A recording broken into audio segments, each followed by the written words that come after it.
नमस्कार, कैसे हैं? नमस्कार, मैं हूं राकेश, आप लोगों के सामने स्वागत करता हूं। उम्मीद करता हूं आप सभी लोग बहुत अच्छे होंगे। ये लेक्चर बहुत इंपॉर्टेंट लेक्चर है। इसको ये बोल सकते हैं कि बिल्कुल एग्जाम देने से पहले अगर आप ये लेक्चर जरूर देखिएगा, शायद आपको यहाँ से सीधे सीधे क्वेश्चन देखने को मिल जाएंगे। मैं बात कर रहा हूँ यूपी ट्रिपल एससी पेट का एग्जाम, जो कि बिल्कुल कल होना है और उसके एक और दिन बाद होना है।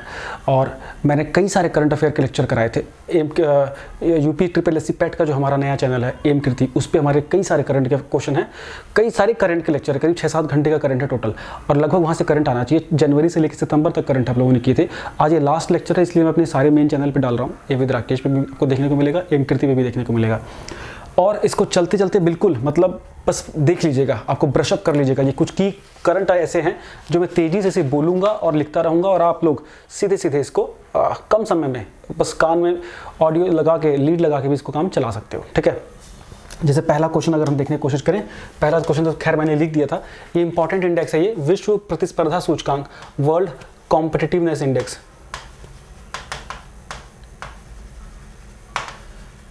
विश्व प्रतिस्पर्धा सूचकांक 63 देशों में ये रैंकिंग निकलती है। रैंक 1 है डेनमार्क और रैंक 37 है इंडिया। बस ये ध्यान देना है, 37वें नंबर पे हम हैं, रैंक 1 पे डेनमार्क है, लास्ट नंबर पे वेनेजुएला है। That's all. नेक्स्ट क्वेश्चन की ओर अगर हम आगे चलते हैं, ये मैंने बताया था कि ब्रिटेन को पीछे छोड़ के हम दुनिया की 5वीं सबसे बड़ी अर्थव्यवस्था बन गए हैं, लेकिन प्रति व्यक्ति आय में ब्रिटेन अभी भी हमारे से काफ़ी ज़्यादा ऊपर है। ठीक है, आपको ध्यान इसमें देना होगा। अब देखिए, अब मैं मेन चीज़ें फटाफट लेके चलता हूँ। भारत में इस वर्ष हर साल ना एस्टिमेट आते हैं कि इस साल हमारे खाद्यान्न का उपज कैसी होने वाली है, मतलब हमारे टोटल फूड ग्रेन्स कितने होने वाले हैं। तो इस बार जो हमारे टोटल फूड ग्रेन्स हैं वो लगभग 315 मिलियन टन के आसपास होंगे, जिसमें सबसे बड़ा प्रोडक्शन होगा राइस का होगा। आपको ये भी याद रखना होगा कि राइस, चावल हमारे देश में सबसे बड़ी फसल होती है खाने वाली फसल में, 130 मिलियन टन के आसपास। उसके बाद होगा गेहूँ होगा 106 मिलियन टन के आसपास। ठीक है, ये आपको बहुत ज़्यादा ध्यान देना है। पल्सेज में हम दुनिया में टॉप 5 में हमेशा आते हैं, रैंक 1 में भी आते हैं, लेकिन हमारी कंजम्पशन ही बहुत ज़्यादा है। मैं बहुत तेज़ी से जल्दी बोल रहा हूँ, आपको ये चीज़ें सारी सी याद रखनी होंगी। अब देखिए, दलहन मतलब जो हमारे दालें हैं उसमें हम लोग रैंक 1 आते हैं। 27 मिलियन टन के आसपास हमारा दाल का प्रोडक्शन इस साल हो सकता है, ये आपको ध्यान देना होगा। कई क्वेश्चन घूम के आ सकते हैं। अब जैसे देखिए कि ये बोलते हैं दुनिया में लगभग सर्वाधिक क्षेत्रों पे राइस ही बोया जाता है ना। भारत की आधी से अधिक कृषि योग्य भूमि पे लगभग राइस बोया जाता है। ठीक है, अब चलते हैं आगे हम।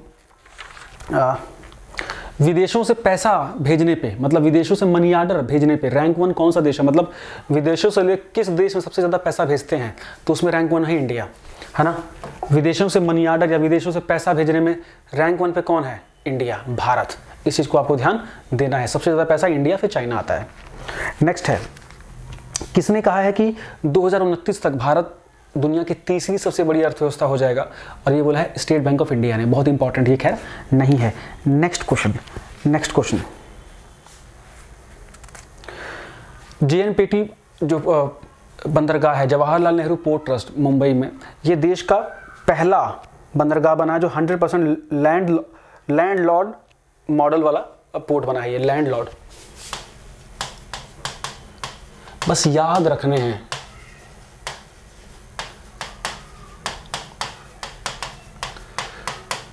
अंत तक जरूर देखते रहिएगा। इसमें मैंने यूपी स्पेशल भी कुछ कवर कर लूंगा। हम अलग अलग बुक्स वगैरह भी देख लेंगे, काफ़ी कुछ चीज़ें देख लेंगे जितना मैं करा सकूंगा। JNPT, Jawaharlal Nehru port trust, इसको नवाहा शोहा के नाम से भी जाना जाता है। नेक्स्ट क्वेश्चन, दुनिया की सर्वश्रेष्ठ कंपनियां जो हैं, है ना, उसमें ग्लोबल फॉर्च्यून का एक पत्रिका है, वो रेटिंग जारी करती है कि दुनिया की सर्वश्रेष्ठ कंपनियां कौन कौन सी हैं, है ना। तो इसको बोलते हैं global Fortune global 500, Fortune global 500। इसको याद रखना, ये दुनिया की 5 सर्वश्रेष्ठ कंपनियों की रैंकिंग जारी करती है, जिसमें भारत की LIC जो है उसको 98 नंबर पे जगह मिली है। ये भारत की सबसे ऊंची रैंकिंग है किसी कंपनी की। ठीक है, उसके बाद रिलायंस इंडस्ट्री को भी स्थान इसमें मिला है। टाटा जो समूह है उसकी कंपनियां जो टाटा मोटर्स है और टाटा स्टील है, उसको भी स्थान मिला है। देखिए 98 नंबर पे LIC है और 104 नंबर पे रिलायंस इंडस्ट्रीज है। ठीक है, आपको ध्यान देना होगा। इसमें और इम्पोर्टेंट चीज़ें क्या हो सकती हैं?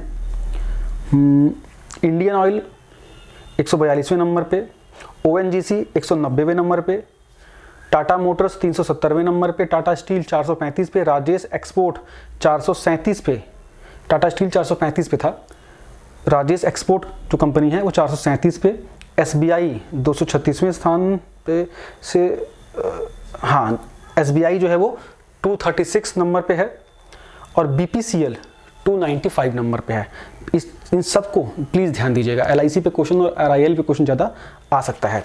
ठीक है, नेक्स्ट क्वेश्चन अगर हम देखें, नेक्स्ट क्वेश्चन क्या इसमें इंपॉर्टेंट हो सकता है।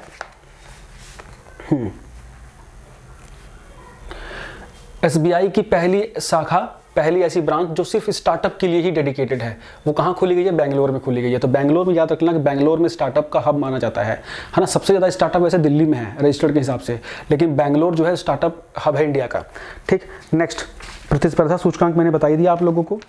इसके बाद भारत में बिजली के आंकड़े, भारत में लेटेस्ट जो इलेक्ट्रिसिटी आंकड़े हैं ये पेपर में आ सकता है, बिकॉज इलेक्ट्रिसिटी जनरेशन के ऊपर भारत सरकार बहुत बड़े लेवल पे काम करे। तो भारत का जो टोटल इलेक्ट्रिसिटी या बिजली उत्पादन है वो है करीब करीब 4,03,760 मेगावाट। इतनी बिजली हम टोटल उत्पादन करते हैं, जिसमें से जीवाश्म ईंधन और गैर जीवाश्म ईंधन का सेग्रेशन अलग अलग है। सबसे ज्यादा बिजली हम उत्पन्न करते हैं कोयले से, है ना। जीवाश्म ईंधन से हम लोग करते हैं 2,36,065 मेगावाट और नॉन फॉसिल फ्यूल से करते हैं 1,67,694 मेगावाट। इसमें मतलब बिजली गैर नॉन फॉसिल फ्यूल मतलब जिसमें हम ईंधन का यूज नहीं करते, जैसे कि परंपरागत ऊर्जा के अक्षय ऊर्जा का यूज करते हैं, रिन्यूएबल एनर्जी का यूज करते हैं, जैसे कि हवा का, पानी का, नाभिकीय ऊर्जा का, इन सब चीजों का। तो ये है 1,67,694 और 2,36,65 जीवाश्म। तो अभी भी हमारी काफ़ी ज़्यादा डिपेंडेंसी कोयले पे है विद्युत को लेके।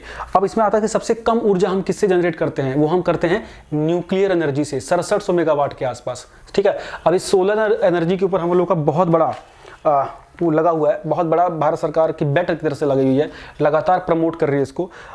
46,000 मेगावाट के आसपास हम लोग पानी से बिजली बनाते हैं।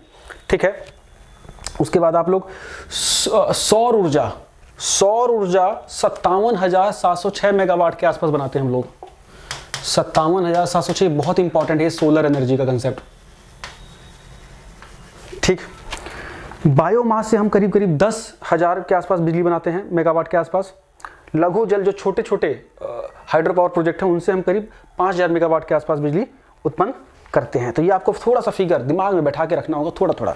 ठीक है, नेक्स्ट क्वेश्चन के दौरान, नेक्स्ट क्वेश्चन में चलें तो बहुत सी ऐसी चीजें होती हैं जो हमें थोड़ी सी स्किप करनी पड़ती हैं। WTO का, विश्व व्यापार संगठन का 12वां मिनिस्ट्रियल समिट कहाँ हुआ? 12वां मंत्रियों की बैठक कहाँ हुई? जेनेवा में हुई, जेनेवा स्विट्जरलैंड। जेनेवा स्विट्जरलैंड में WTO के 12वां जो सम्मेलन था उसके मंत्री स्तरीय मिनिस्ट्रियल लेवल की बैठक कहाँ हुई? जेनेवा में हुई। Next question, next question MSP important है। MSP खरीफ की फसल के लिए न्यूनतम समर्थन मूल्य सरकार की ओर से जारी कर दिया गया, भारत सरकार की ओर से। मतलब कि इतने रेट पे तो सरकार आपसे खरीदेगी आपकी फसल, है ना। मिनिमम सपोर्ट प्राइस, न्यूनतम समर्थन मूल्य। और इसमें जो मेन है धान का, जो पैडी राइस का क्वालिटी ए का धान का हो गया 2,040 रुपये प्रति क्विंटल। क्विंटल मतलब 100 किलो का, है ना। ध्यान दीजिएगा 2,040 रुपये प्रति क्विंटल और ये 100 रुपये बढ़ाया गया है, पहले 1,940 था। आपको इसमें देखिए ध्यान देना होगा, इसमें आपको जो सामान्य श्रेणी का धान है वो इसका इतना मिलेगा और ग्रेड ए का 20 रुपये अधिक 2,060 रुपये, ये ध्यान देना होगा। लेकिन मेनली आपको यही याद रखना है। इसके साथ साथ आपको देखना होगा मूंग का 7,755 रुपये, अरहर दाल का 6,600 रुपये, बाजरा का 2,350 रुपये, रागी का 3,578 रुपये, मक्का का 1,962 रुपये। ये कुछ ऐसे फसलें हैं जिस पे क्वेश्चन पूछ सकते हैं। कपास पे 6,080 रुपये। ठीक है, मध्यम रेशा जो है, लंबे रेशे का 6,380 रुपये। लेकिन बहुत इंपॉर्टेंट सिर्फ धान है। ठीक है, नेक्स्ट क्वेश्चन की ओर अगर हम चलेंगे, नेक्स्ट क्वेश्चन क्या बोल रहा है? वर्ल्ड इन्वेस्टमेंट रिपोर्ट कौन जारी करता है? विश्व इन्वेस्टमेंट रिपोर्ट, विश्व निवेश रिपोर्ट 2022 किसने जारी की? अंकटाड ने। किसने? अंकटाड ने रिपोर्ट जारी है। संयुक्त राष्ट्र की एक आर्थिक संस्था है। ठीक है, आर्थिक आंकड़ों से रिलेटेड संस्था है, United nation conference on trade and development. ठीक, अब इसमें देखिए, इसमें आपको ये बस ये इंपॉर्टेंट है कि ये रिपोर्ट किसने बताई? अब देखिए इसमें ये बताया जाता है कि इस रिपोर्ट में यही बताते हैं कि कहाँ एफडीआई ज़्यादा आया, विदेशी निवेश, दुनिया के कौन से देश कहाँ निवेश कर रहे हैं, इस टाइप की रिपोर्ट होती है। तो सबसे ज़्यादा जो विदेशी निवेश आया है, विदेशी निवेश किस देश में आया, वो आया है अमेरिका में। ठीक है, सबसे ज़्यादा विदेशी निवेश कहाँ आया है, अमेरिका में आया है। पिछली बार भी अमेरिका के पास रैंक 1 था, इस बार भी रैंक 1 है। इंडिया 7वें नंबर पे आ गया है। सबसे ज़्यादा मतलब एफडीआई क्या होता है, फॉरेन डायरेक्ट इन्वेस्टमेंट, जो विदेशी संस्थाएं भारत में निवेश कर रही हैं, है ना, सीधे सीधे। तो उसमें रैंक 1 सबसे ज़्यादा निवेश कहाँ हुआ, अमेरिका में। ऑफकोर्स विकसित देश है। भारत है 7वें नंबर पर, पिछले साल हम 8वें नंबर पर थे, ध्यान दीजिएगा। मनी ऑर्डर में हम रैंक 1 हैं। ठीक है, सबसे ज़्यादा एफडीआई हमको कहाँ से मिला है, सिंगापुर से, ये भी ध्यान दीजिएगा। ये सारे क्वेश्चन यहाँ सिमटे हुए हैं। नेक्स्ट क्वेश्चन की ओर। नेक्स्ट क्वेश्चन क्या बोल रहा है, दूसरे नंबर पे अमेरिका है, ठीक है ना, पहले पे तो सिंगापुर है, ध्यान देना, जो हमारे देश में निवेश कर रहा है। नेक्स्ट क्वेश्चन की ओर अगर हम देखें, नेक्स्ट क्वेश्चन क्या बोल रहा है,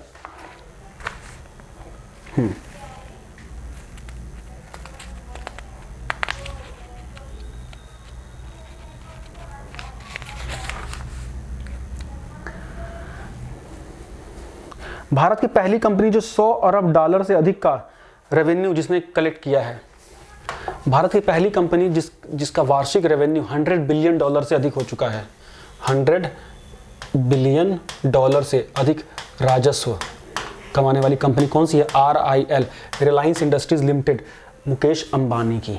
ठीक, नेक्स्ट क्वेश्चन।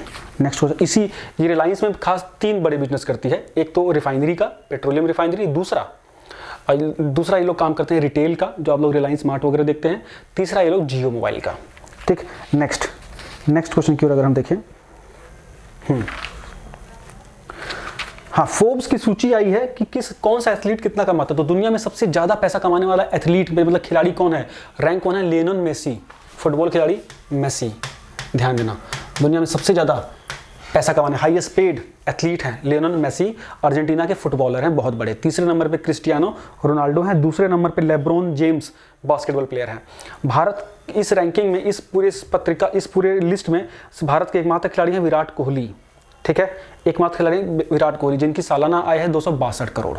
262 करोड़ उन्होंने पिछले वित्त वर्ष में कमाए हैं। ठीक है, नेक्स्ट क्वेश्चन क्या बोल रहा है, हाँ, एक इंपॉर्टेंट क्वेश्चन आता है, हर एग्जाम में आ सकता है क्वेश्चन। एक वर्ल्ड इकोनॉमिक आउटलुक, विश्व आर्थिक परिदृश्य 2022।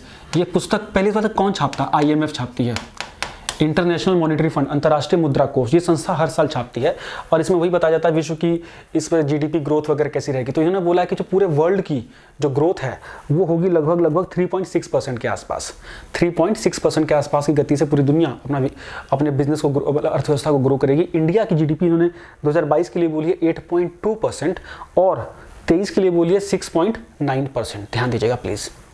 IMF के अकॉर्डिंग भारत की GDP 2022 में 8.2 के हिसाब से ग्रो करेगी और 23 में 6.9 के हिसाब से ग्रो करेगी। नेक्स्ट क्वेश्चन की ओर हम आगे चलते हैं, ज़्यादा क्वेश्चन चक्कर पड़ना। अब मैं कुछ यूपी को क्वेश्चन फटाफट आप लोगों को कराने की कोशिश करूंगा। अमृत सरोवर निर्माण, ये भारत सरकार का इनिशिएटिव है जिसमें कि सभी जो राज्य हैं उसमें उनकी जो वाटर बॉडीज़ हैं उसको रिजुविनेट किया जाए, छोटे नदी नाले तालाबों को बनाया जाए एक प्रकार से, सीधी भाषा में। इसमें उत्तर प्रदेश ने बहुत उत्कृष्ट काम किया है। ठीक है, अमृत सरोवर निर्माण योजना में, तालाबों के निर्माण में सबसे ऊपर यूपी आया है। ठीक है, पूरे देश में। और इसमें यूपी में भी सबसे ऊपर कौन सी जिला है, लखीमपुर खीरी। ठीक है, इसको याद करना है आपको। ठीक है, रामपुर में सबसे पहले काम कंप्लीट हुआ था इसका, ये भी देखना है आपको। अब देखो एक और चीज है, उत्तर प्रदेश में अगर देखा जाए तो उत्तर प्रदेश का बजट सुरेंद्र खन्ना जी ने पेश किया था, जो कि वित्त मंत्री हैं। और उत्तर प्रदेश में सबसे ज्यादा जो पैसा आता है, मतलब कहाँ से कितना पैसा आता है, 36% पैसा आता है टैक्स रेवेन्यू से। ठीक है, 24% पैसा मिलता है जो सेंट्रल अपने हिस्से में से, जो मतलब जो केंद्रीय करों में से जो हिस्सा मिलता है फाइनेंस कमीशन के अनुसार।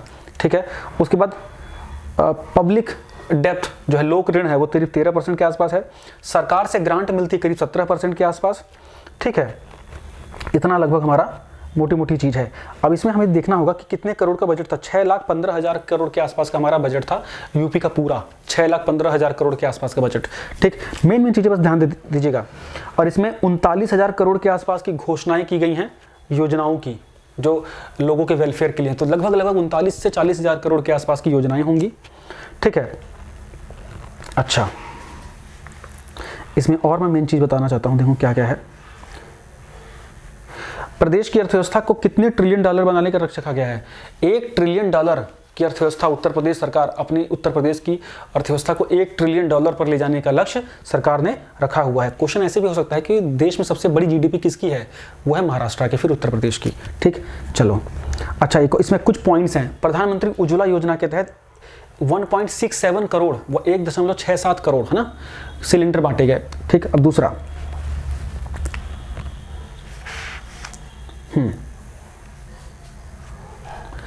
एक इंटरनेशनल क्रिकेट स्टेडियम बनाया जाएगा वाराणसी में, ध्यान देना, वाराणसी में बनाया जाएगा, ठीक है, ठीक है। इसमें कुछ मेन चीज़ें हमें देखनी पड़ेंगी ना, वो भी देखते हैं।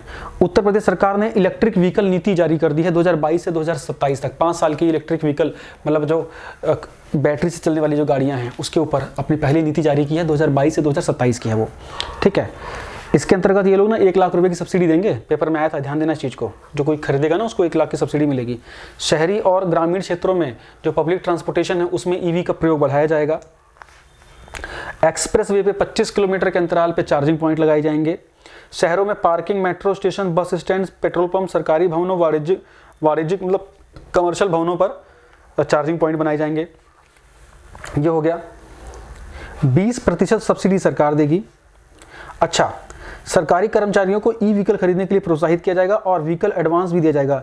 ईवी को प्रमोट करने के लिए गो इलेक्ट्रिक व्हीकल करके अभियान चलाया जाएगा। गो इलेक्ट्रिक व्हीकल करके अभियान चलाया जाएगा उत्तर प्रदेश सरकार के द्वारा। नेक्स्ट, बुंदेलखंड एक्सप्रेसवे का उद्घाटन हो चुका है। तो उत्तर प्रदेश में अब तक सब मिला के कितने एक्सप्रेसवे हैं? 6 एक्सप्रेसवे हैं और 7 एक्सप्रेसवे पे काम चल रहा है। ये ध्यान देना, देश का सबसे बड़ा राज्य है ये एक्सप्रेसवे के मामले में। बुंदेलखंड एक्सप्रेसवे का उद्घाटन हुआ 16 जुलाई को प्रधानमंत्री नरेंद्र मोदी जी के द्वारा, ठीक है। ये कहां से कहां तक चल रहा है? जालौन जिले की उरई तहसील के कथेरी गांव से शुरू होके, और ये कहां खत्म होगा? चित्रकूट में। मतलब पूरा 7 जिलों से ये बुंदेलखंड एक्सप्रेसवे गुजरेगा, ठीक है। इटावा, औरैया, जालौन, हमीरपुर, महोबा, बांदा, चित्रकूट, यहां से। अच्छा, उद्घाटन हुआ था जालौन में, लेकिन शुरू तो हो जाएगा शुरू हो जाएगा इटावा से ही, है ना। थोड़ा स्पीड के चक्कर में चीजें हो रही हैं। इटावा से आपका चित्रकूट तक 7 जिलों से आपका बुंदेलखंड एक्सप्रेसवे गुजरेगा, ठीक हो गया। 28 महीने के भीतर इसको काम कंप्लीट किया गया है, ठीक है। इटावा के कुदरेल गांव से चित्रकूट के गोंडा गांव, कुदरेल गांव से गोंडा गांव तक, ठीक है। नेक्स्ट, अब कुछ सम्मान। भारत उत्तर प्रदेश के हिंदी संस्थान को कुछ सम्मान। भारत भारती सम्मान किसको दिया गया है? रमानाथ त्रिपाठी को। लोहिया साहित्य सम्मान बुद्धिनाथ मिश्र को, ठीक है। मैं इंपॉर्टेंट वाली कराऊंगा बस। हिंदी गौरव सम्मान गिरिराज शरण को। अटल बिहारी वाजपेयी साहित्य सम्मान दिया गया हृदय नारायण दीक्षित जी को, उत्तर प्रदेश के विधानसभा अध्यक्ष भी थे, ठीक है। उसके बाद प्रवासी भारतीय हिंदी भूषण सम्मान डॉक्टर नलिनी बलबीर फ्रांस की हैं, है ना, फ्रांस की अब नागरिक हो चुके हैं, भारतीय मूल की हैं, उत्तर प्रदेश से आती हैं। इसके बाद जो इंपॉर्टेंट है वही बता रहा हूँ। NCR नेशनल कैपिटल रीजन है ना, जैसे दिल्ली का, वैसे इसी की तर्ज पे उत्तर प्रदेश सरकार अब उत्तर प्रदेश में SCR डेवलप करेगी, स्टेट कैपिटल रीजन। लखनऊ के आसपास का इलाका मतलब डेवलप किया जाएगा, ठीक है।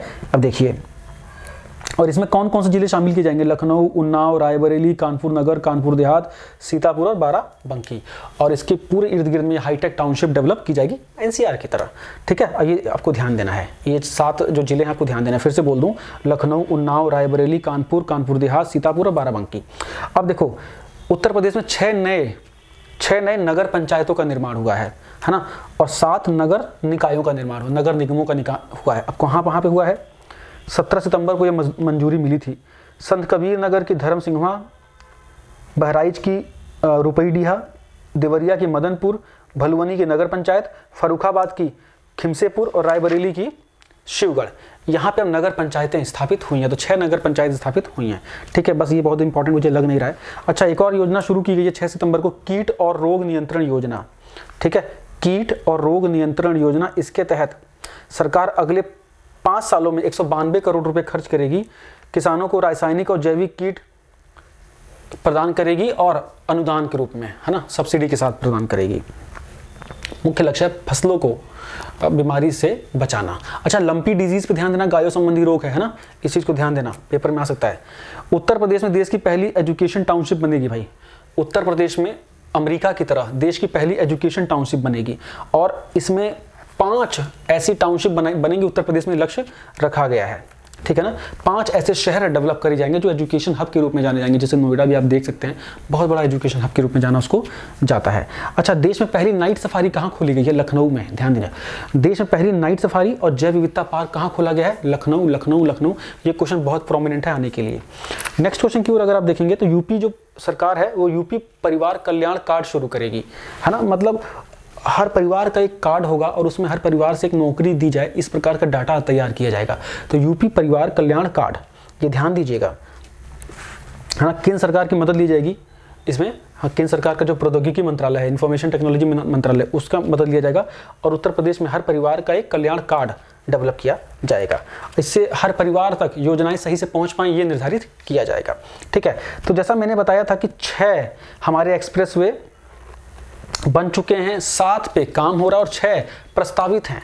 तो एक्सप्रेसवे का पूरा हब माना जा सकता है उत्तर प्रदेश। और कौन कौन से एक्सप्रेसवे ऑलरेडी हैं हमारे अभी उत्तर प्रदेश में? यमुना एक्सप्रेसवे है 165 किलोमीटर का, Noida greater Noida expressway 25 kilometre का, आगरा लखनऊ एक्सप्रेसवे 302 किलोमीटर का, Delhi Meerut expressway 96 kilometre, Purvanchal expressway 341 kilometre, Bundelkhand expressway 296 kilometre. तो सबसे बड़ा एक्सप्रेसवे हमारा कौन सा है?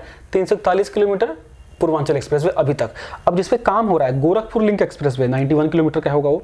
गंगा एक्सप्रेसवे मेरठ से लेकर प्रयाग वाला 594 किलोमीटर का होगा। Kanpur Lucknow Kanpur expressway 63 kilometre, Ghaziabad Kanpur expressway 380, Gorakhpur Siliguri बाप रे बाप 519, दिल्ली सहारनपुर देहरादून 210, गाजीपुर बलिया माझी घाट 117, ठीक है। तो टोटल करीब करीब 1974 किलोमीटर के आसपास के एक्सप्रेसवे पे काम चल रहा है, ठीक है। चलो, अच्छा,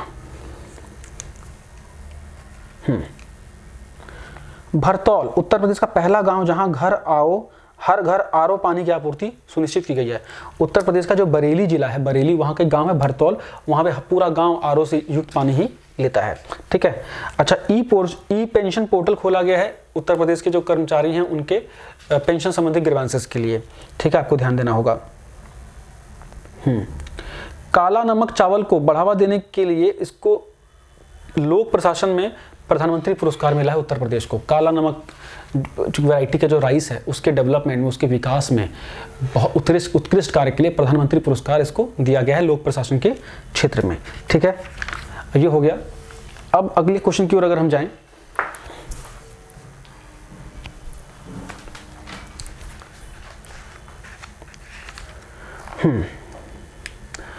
आजमगढ़ जो यूनिवर्सिटी है उसका नाम क्या रखा जाएगा? राजा सुहेलदेव यूनिवर्सिटी, राजा सुहेलदेव यूनिवर्सिटी, ठीक है।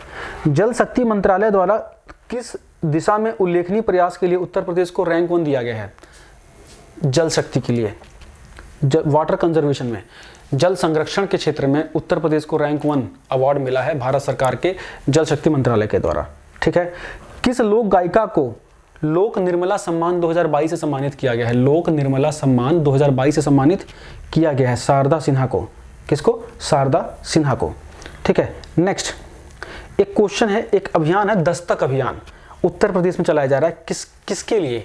जो बैक्टीरिया और वायरस से होने वाली डिजीज है उनसे किस प्रकार बचा जा सके, इसके लिए दस्तक अभियान चलाया जा रहा है। चलिए, बहुत बढ़िया। नेक्स्ट क्वेश्चन की ओर चलते हैं। वाराणसी में वाराणसी जो शहर है इसको SCO संघाई कोऑपरेशन ऑर्गेनाइजेशन जो अंतर्राष्ट्रीय संगठन है उसने अपनी कल्चरल राजधानी घोषित किया है इस वर्ष के लिए 2022-23 के लिए, जो सांस्कृतिक एवं पर्यटन राजधानी के रूप में घोषित किया है वाराणसी को। बहुत ही इंपॉर्टेंट है क्वेश्चन यहाँ पे, ठीक है जी।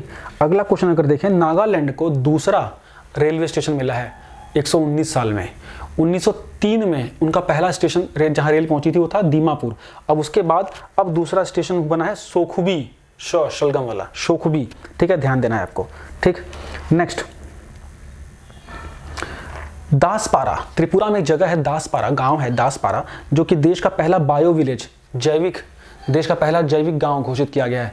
दासपारा, दास वाला, स्लेव वाला, दासपारा।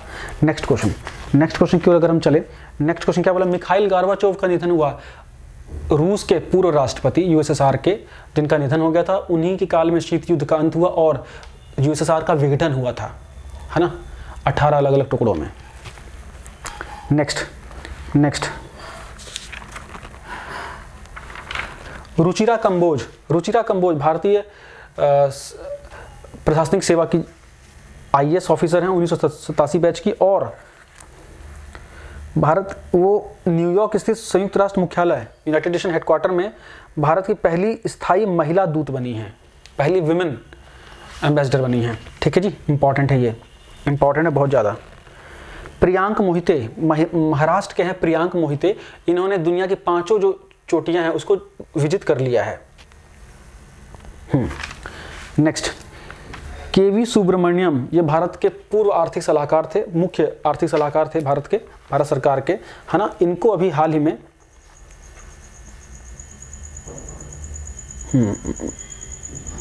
अच्छा, इनको आईएमएफ में भारत का कार्यकारी निदेशक नियुक्त किया गया है। केवी सुब्रमण्यम को आईएमएफ में भारत का एग्जीक्यूटिव डायरेक्टर नियुक्त किया गया है। ठीक है। जस्टिस यूयू ललित भारत के 49वें चीफ जस्टिस थे। ठीक है, आपको ध्यान देना होगा। उनके बाद अब डीवाई चंद्रचूड़ जी उनकी जगह लेंगे, ये भी क्लियर होना चाहिए। उसके बाद आपको याद रखना होगा कि राजीव कुमार जी आईएएस ऑफिसर हमारे देश के सूचना इलेक्शन कमिश्नर हैं, चुनाव आयुक्त हैं। उसके बाद डॉक्टर मनोज सोनी यूपीएससी के चेयरमैन। उसके बाद general Manoj Pande army chief हैं। उसके बाद आपको